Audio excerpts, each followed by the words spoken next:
আসসালামু আলাইকুম, সবাইকে শুভেচ্ছা জানাচ্ছি। মাসুম মাহবুব। রাতের লাইভ সেশনে আপনাদের জন্য রয়েছে বেশ কিছু গুরুত্বপূর্ণ খবর। প্রথম গুরুত্বপূর্ণ খবর, আমেরিকার ট্রাম্পের হাত থেকে অল্পের জন্য বেঁচে গেল মুসলিম সভ্যতার দেশ ইরান। দ্বিতীয় গুরুত্বপূর্ণ খবর, আমেরিকার নাকের ডগা দিয়ে, একদম চোখের সামনে দিয়ে ইরানের 25টি তেল এবং গ্যাসের জাহাজ চ্যালেঞ্জ জানিয়ে চলে গেল। আমেরিকা আক্রমণ করার সাহস করল না। কেন? কি প্রস্তুতি নিল ইরান আমেরিকাকে মোকাবেলা করার? এবং সর্বশেষ, পাকিস্তানে যখন আমেরিকার ডেলিগেটরা যুদ্ধবিরতি নিয়ে আলোচনায় প্রস্তুত, ইরানের ডেলিগেটরা তখন কোথায়? পাশাপাশি আরবরা এই যুদ্ধ নিয়ে এখন কি ভাবছে? চলুন আমি আপনাদেরকে বেশ কিছু গুরুত্বপূর্ণ খবরের সাথে আরো কিছু খবর জানাবার চেষ্টা করছি। প্রথম যে খবরটি দিয়ে শুরু করতে চাই, মার্কিন যুক্তরাষ্ট্রের ভেতরে প্রায় 60 জন সাবেক সেনা সদস্য গ্রেফতার হয়েছে। কোথায়? মার্কিন যুক্তরাষ্ট্রের ভেতরে ক্যাপিটাল হিলের সামনে। মোট 62 জন গ্রেফতার হয়েছে, এর মধ্যে 60 জন সাবেক মার্কিন সেনা অফিসার। তারা ক্যাপিটাল হিলের সামনে হাতে লাল টিউলিপ নিয়ে ট্রাম্প সরকারের বিরোধিতা করছিল। লাল টিউলিপ দিয়ে তারা বোঝাতে চেয়েছে তারা ইরানের পক্ষে, অর্থাৎ আমেরিকার সেনারা ইরানের নাগরিকদের যেভাবে হত্যা করেছে এটার বিরোধিতা করার জন্য। আবারও বলছি, আপনি হয়তো শুনতে পাননি, ভুল করছেন না। সাবেক মার্কিন সেনাদের 60 জন ক্যাপিটাল হিলের সামনে লাল টিউলিপ নিয়ে দাঁড়িয়ে প্রতিবাদ করছিল মার্কিন সেনারা যে ইরানের নাগরিকদের হত্যা করেছে তার প্রতিবাদ জানাতে। এবং তারা বলছে যে ট্রাম্পকে যুদ্ধ বন্ধ করো। অর্থাৎ আমেরিকার সেনাদের মধ্যে গুরুত্বপূর্ণ 60 জন ব্যক্তি যারা সাবেক, তারা ইরানের বিরুদ্ধে, আমেরিকার এই অন্যায় যুদ্ধের বিরুদ্ধে প্রতিবাদ করেছে এবং 60 জনকে গ্রেফতার করা হয়েছে, সঙ্গে তার পরিবারকেও গ্রেফতার করা হয়েছে। মোট 62 জনের গ্রেফতারের খবর পাওয়া গেছে। তার মানে ডোনাল্ড ট্রাম্পের বিরুদ্ধে ক্রমান্বয়ে চাপ বাড়তে শুরু করেছে। দর্শক, দ্বিতীয় গুরুত্বপূর্ণ খবর, ইরান আমেরিকার যুদ্ধে ব্যাপক ধসের মুখে আছে ইউরোপ। কেবল ফ্রান্স, তার অর্থমন্ত্রী আজকে জানিয়েছে তারা 6 বিলিয়ন মার্কিন ডলারের লোকসানের মুখে আছে। এই যুদ্ধে 6 বিলিয়ন মার্কিন ডলারের ক্ষতি হয়েছে কেবল ফ্রান্সের। তার মানে বাকি দেশগুলোর অবস্থা এখন কোথায়? এই যুদ্ধ পুরো ইউরোপকেও নাড়িয়ে দিয়েছে। প্রিয় দর্শক, যে ইম্পর্টেন্ট দুটো খবরের জন্য অপেক্ষায় আছেন, আমি প্রথম ইম্পর্টেন্ট খবরটি দিচ্ছি এবার। সিআই সাবেক প্রধান, মার্কিন গোয়েন্দা সংস্থা সিআইয়ের যিনি সাবেক প্রধান ল্যারি জনসন, তিনি আজকে প্রকাশ্যে একটি তথ্য জানিয়েছেন। বলছিলেন মার্কিন প্রেসিডেন্ট ডোনাল্ড ট্রাম্প যখন ইরানের হামলায় দিশেহারা এবং প্রচুর সংখ্যক মার্কিন সেনা ওপারে চলে গেছে ইরানের হামলায়, তিনি বলতে পারছিলেন না, তিনি সংখ্যাটা কমিয়ে বা সংখ্যাটা অস্বীকার করে বারবারই তার নিজের জয়ের কথা বলছিলেন। কিন্তু ইরান যে ব্যাপক ধোলাই দিয়েছে তাতে অনেক ক্ষতি হয়েছে এবং অনেক সেনা হারিয়েছে আমেরিকা। সিআইয়ের এই সাবেক প্রধান ল্যারি জনসন আরো বলছেন যে ডোনাল্ড ট্রাম্প সেই রাতে ব্যাপক শাউট করেছেন, হইচই করেছেন। আমি আমার এর আগের ভিডিওতে আপনাদের এই বিষয়টি দিয়েছি। এখন আরো কিছু সম্পৃক্ত তথ্য এসেছে, সেটা জানাচ্ছে। তিনি চিৎকার চেঁচামেচি করেছেন, তার সিচুয়েশন রুম থেকে তিনি বেরিয়েছেন, হইচই করেছেন, অনেক কিছু ভাঙচুর করেছেন, এমন খবরও আসছে। ট্রাম্প চিৎকার করে বলছেন আমার নিউক্লিয়ার কোড কোথায়? অর্থাৎ ইরানকে তিনি ধ্বংস করার জন্য, নিউক্লিয়ার অ্যাটাকের জন্য সে বিশেষ কোডটি চেয়েছিলেন। বারবার তিনি চিৎকার করে বলছিলেন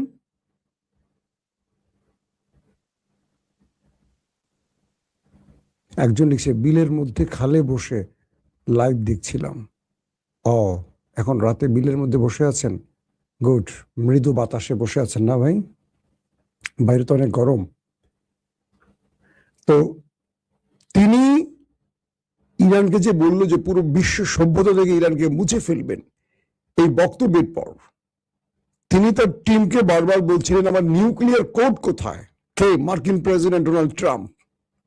এরপর তার সামনে হাজির হন মার্কিন চিফ অফ স্টাফ চেয়ারম্যান ডন কেন। তার ছবিটা একটু দেখায় আপনাদের।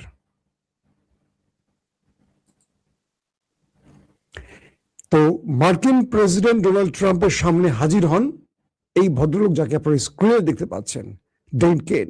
তিনি মার্কিন চিফ অফ স্টাফ। তিনি আসলে ডোনাল্ড ট্রাম্প তাকে বলেন, আমি ইরানের নিউক্লিয়ার অ্যাটাক করতে চাই। আমি যে তথ্যগুলো দিচ্ছি এগুলো কে বলছে? মার্কিন গণমাধ্যম। তো পরবর্তী বলা হয় যে এই মিস্টার চিফ অফ স্টাফ ডন কেন প্রেসিডেন্ট ট্রাম্পকে বলেন যে কোনোভাবেই আপনাকে এই নিউক্লিয়ার কোড দেওয়া সম্ভব নয়। এটি আমাদের জন্য সবচেয়ে বড় পরাজয় হবে মিস্টার প্রেসিডেন্ট। ইরানের নিউক্লিয়ার অ্যাটাকের সময় আসেনি।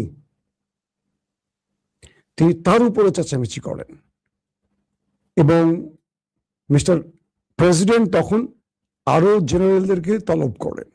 কেউ সায় দেয়নি ইরানের নিউক্লিয়ার অ্যাটাকের ব্যাপারে।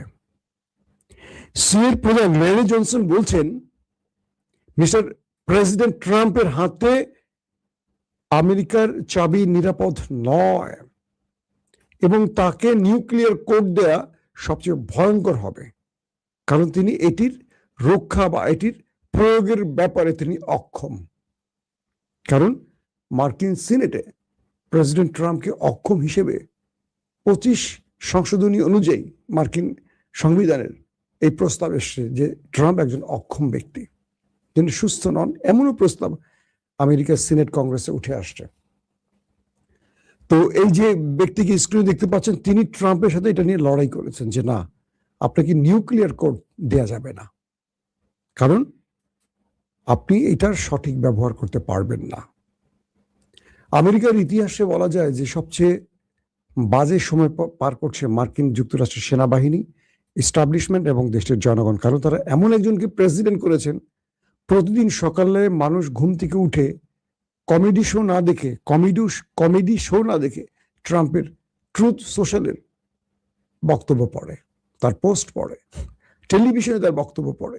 পৃথিবীর একমাত্র মার্কিন প্রেসিডেন্ট যিনি নিজে নোবেল দাবি করেছে, শুধু দাবি করেননি, কিছু রাষ্ট্রকে দিয়ে তিনি দাবি বা প্রস্তাব তুলেছেন। এর মধ্যে পাকিস্তান নামক একটি দেশ ইমরানকে সরিয়ে যে অবৈধ সরকার ক্ষমতায় বসছে এবং অবৈধ সেনাপ্রধান আসিম মনির তাকে দিও এবং শাহবাজ শরীফকে দিও নোবেল কমিটির উপর বা নোবেল কমিটির কাছে প্রস্তাব পাঠিয়েছিলেন এই ট্রাম্প যে তাকে শান্তিতে নোবেল দেয়া হোক। এইরকম ঘটনা দ্বিতীয়বার ঘটেনি যে আমেরিকার প্রেসিডেন্ট কেবল নিজে নোবেল চাইছেন, নিজে ভিক্ষুকের মতো আমাকে একটা নোবেল দেয়া হোক। শুধু আরেকজন আছেন, পৃথিবীর আরেকজন অন্যতম সফল রাষ্ট্রনায়ক, সফল, এবং তার হাতে অজস্র না হাজার হাজার মানুষ গুম খুনের ক্রস ফায়ারের শিকার হয়েছিলেন। তিনি হলেন বাংলাদেশের মানস কন্যা শেখ হাসিনা। বুঝছেন? আপনারা ভালো করে বুঝছেন আর কথাটা। ট্রাম্প ছাড়া আরেকজন নোবেলের জন্য অপেক্ষায় ছিলেন, তিনি হলেন শেখ হাসিনা, যিনি অজস্র মানুষকে গুম করেছেন, খুন করেছেন, ক্রস ফায়ারে মেরেছেন ক্ষমতার জন্য। তারপরে বলছেন আমি কি অন্যায় করছি? তিনি বলতেছেন ভারতে বসে, আমি কি অন্যায় করছি? আমি তো এই দেশের জন্য অনেক কিছু করছি। বুঝছেন না আপনারা? তিনি অনেক কিছু করছেন আমাদের দেশের লগি। মানুষ মারি সব সাফা করিয়া লাইছে। ভাই আমি কিন্তু নোয়াখালীর মানুষ না, কেউ নোয়াখালীর মানুষ ভাইবেন না আমাকে। তো নোবেলের জন্য যে ট্রাম্প পাগলামি করছেন, তিনি নিউক্লিয়ার কোড চাচ্ছেন মার্কিন জেনারেলদের কাছে, তিনি ইরানকে শেষ করে ফেলবেন, তাকে দেয়া হয়নি। তার মানে একটা বড় বিপদ থেকে ইরান বেঁচে গেছে। পুরো ইরানকে তিনি ধ্বংস করতে চেয়েছেন নিউক্লিয়ার দিয়ে। Full stop. আসেন, ওয়াল স্ট্রিট জার্নাল আজকে আরেকটি খবর ব্রেক করেছে, মার্কিন গণমাধ্যম ওয়াল স্ট্রিট জার্নাল। তারা বলছে যে আজকে মানে গত 24 ঘন্টা আগে হরমুজে যে নাটকীয় ঘটনা ঘটেছে, ইরানের একটা কার্গো জাহাজ আটক, ইরান ড্রোন অ্যাটাক চালানো, তারপর আমেরিকাকে চ্যালেঞ্জ জানিয়ে দিল ইরান যে আমি আবার হরমুজ দিয়ে আমার তেল গ্যাস পাঠাবো, পারলে তুমি ঠেকাও। আমেরিকা বললো ইরান তুমি সাহস করো না, খেয়ে ফেলবো তোমাকে, আসো তুমি পারলে। ইরান কি করছে জানেন? ভয়ে চুপচাপ করে বাসায় পালিয়ে গেছে, তাই না? বিশ্বাস করছেন? আমেরিকা যখন ইরানকে বলছে তুমি হরমুজে আসলে তোমার খেয়ে ফেলবো, ইরান ভয় খাতার নিচে ঢুকে বসে গেছে। বিশ্বাস করছেন নাকি আপনারা? কমেন্ট করেন দেখি। ইরান কি করছে? 25টা কার্গো জাহাজ হরমুজে ছেড়ে দিছে। আমেরিকাকে কন্ট্রোল রুম থেকে বলে দিছে পারলে তুমি ঠেকাও, আমার ড্রোন আমার মিসাইল রেডি। যদি কোনো মার্কিন জাহাজ ইরানের একটি শিপের টার্গেট করে হিট করে, ওয়ারশিপ গুলো শুধু ডুবে যাবে, স্টেট ডুবে যাবে। আমেরিকার ওয়ারশিপকে আর ছাড় দিব না। কিসের যুদ্ধবিরতি? যে কটা আছে প্রত্যেকটাকে আমাদের মিসাইল টার্গেটে রাখা হয়েছে। ইরানের কে বলছে? Wall Street journal. ইরানের 25টি তেলের জাহাজ বা গ্যাসের জাহাজ সম্মিলিত 25টি মার্কিন যুক্তরাষ্ট্রের নাকের ডগা দিয়ে সুর করে চলে গেল। আমেরিকার নেভি চেয়ে চেয়ে দেখলো, খেপে গেল ট্রাম্প। এই নেভি কি করলা তোমরা? আমার তো নাক কেটে দিলে তোমরা। নেভি বলল মিস্টার প্রেসিডেন্ট, যদি আমরা ইরানের কোনো জাহাজে অ্যাটাক করতাম আমাদের ওয়ারশিপ গুলো ডুবে যেত। কারণ ইরান এই বার্তাটি আমাদের দিয়েছে যে আমরা 25টি কার্গো জাহাজ পাঠালাম, যদি একটিতে পারো টার্গেট করো, তারপরে ইরান যেটা করবে সেটার জন্য প্রস্তুত থেকো। এই খবরটি এখন আপনাদের কেউ দেয়নি, কালকে হয়তো পাবেন খবরটি। মাসুম ভাই আপনাদেরকে কিছু খবর সবার আগে দেবার চেষ্টা করে। তো অনেকে আজকে যারা দেখবেন না এই খবর, তারা মাসুম ভাই মানে গুল মারছে, কালকে পেয়ে যাবেন। বা ওয়াল স্ট্রিট জার্নাল একটু চেক করেন কষ্ট করে। তো ইরান আমেরিকাকে কিভাবে সাগরে থ্রেড দিয়ে পার হয়েছে বুঝতে পারছেন? আমেরিকার নেভি অসহায়ের মতো শুধু তাকিয়ে থাকলো, কিচ্ছু করতে পারলো না। ইরান বিশ্ব শক্তিকে বা বিশ্ব শক্তির নাম্বার ওয়ান রাষ্ট্রকে, পরাশক্তির নাম্বার ওয়ান রাষ্ট্রকে, মাটির জমিনে সবচেয়ে পাওয়ারফুল রাষ্ট্রকে কিভাবে থ্রেড দিয়ে কিভাবে মানে তার কাজটি করে নিচ্ছে। একটি জাহাজকেও আমেরিকা টার্গেট করতে পারেনি। ট্রাম্পের মাথা পুরো নষ্ট হয়ে গেছে যে কি করছে আমার নেভি, ওরা ইরানকে ভয় পাচ্ছে কেন? ইরান বলছে হরমুজ আমাদের, হরমুজে আমরা যা বলবো তাই হবে, তুমি না, তুমি আসতো থাকো কিছুক্ষণ, তেল ফুরাও, কিছু খাও, তারপর চলে যাও। পাকিস্তানে পৌঁছে গেছে মার্কিন ডেলিগেট, অবসর সময় পার করছেন, ঘুরছেন, বেড়াচ্ছেন, আর তাকিয়ে আছেন আসমানের দিকে। ওমর খোদা, দুইটা পাকিস্তানের কি দুইটা ইরানের ডেলিগেট আসো একটু আলোচনা করি। ইরানের ডেলিগেটরা এই লাইভটি করা পর্যন্ত কেউ পাকিস্তানের উদ্দেশ্যে রওনা হয়নি। আসিম মনি প্রেসিডেন্ট ট্রাম্পকে বলছেন আপনি একটু মুখটা বন্ধ রাখবেন মিস্টার প্রেসিডেন্ট, আপনি কি যে বলেন নিজেও জানেন না। আমাকে দিয়ে এত কষ্ট করাচ্ছেন এই যুদ্ধ বিরতির জন্য, আমি একবার এই দেশ একবার ওই দেশ, একবার আপনার কাছে একবার ওই দেশে যাই। অ্যাটলিস্ট পাকিস্তানে আমার জনপ্রিয়তা একটু বাড়াতে চাই, কারণ আমি ইমরানকে জেলে ঢুকিয়ে রাখছি অন্যায় ভাবে। অ্যাটলিস্ট আপনার চামচামি করে যদি আমার ইজ্জতটা রক্ষা হয় সেজন্য আমি চেষ্টা করে যাচ্ছি।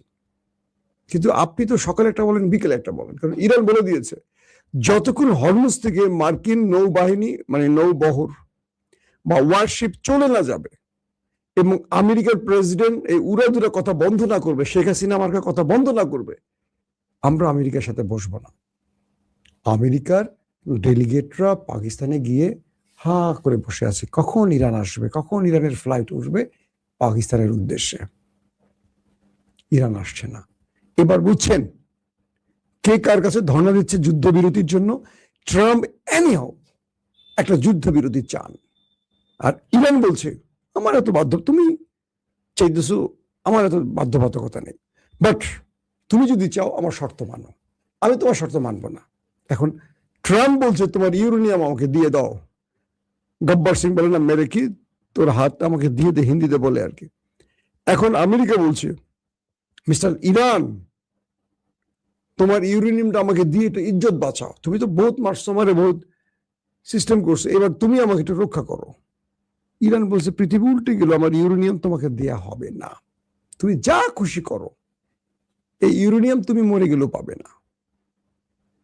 ইরান, আমেরিকা বলছে আমার সমস্ত স্যাটেলাইট, আমার গোয়েন্দা, আমার সমস্ত বিশেষ লোক তোমার পারমাণবিক প্রকল্পের ডানে বামে চোখ বড় করে তাকিয়ে আছে, কিচ্ছু করতে পারবে না।